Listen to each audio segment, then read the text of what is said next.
A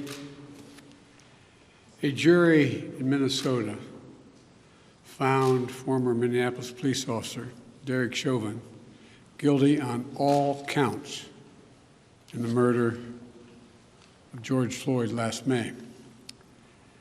It was a murder in the full light of day, and it ripped the blinders off for the whole world to see. There was systemic racism that's a stain on our nation's soul. The knee on the neck of justice for Black Americans. Profound fear and trauma. The pain, the exhaustion that Black and brown Americans experience every single day. The murder of George Floyd launched a summer of protest we hadn't seen since the civil rights era in the 60s. Protests that unified people of every race and generation in peace and with purpose to say enough, enough, enough of this senseless killings. Today's verdict is a step forward. And I also spoke with George Floyd's family again.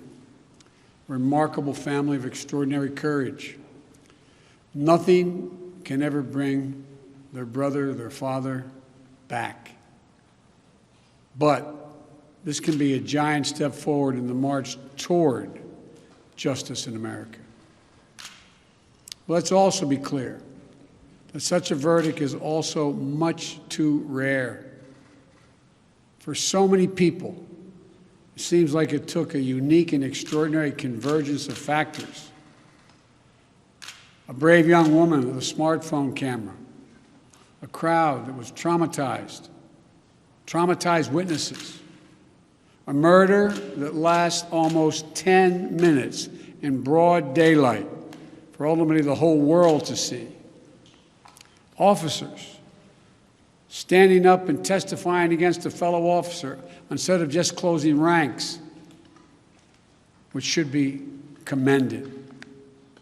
A jury who heard the evidence, carried out their civic duty in the midst of an extraordinary moment, under extraordinary pressure.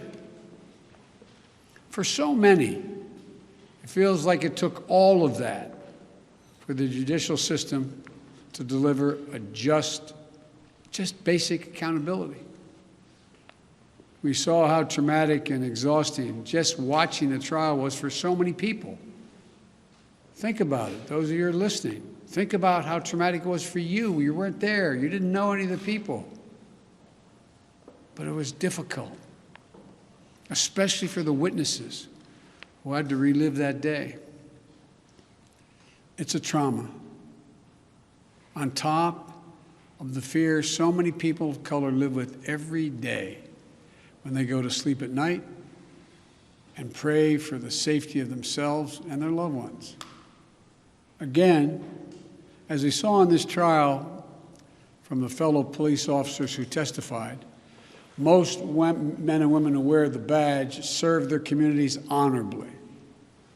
But those few who fail to meet that standard must be held accountable, and they were today.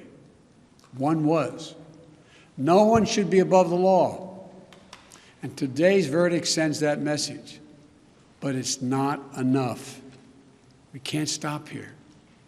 In order to deliver real change and reform, we can and we must do more to reduce the likelihood that tragedies like this will ever happen and occur again.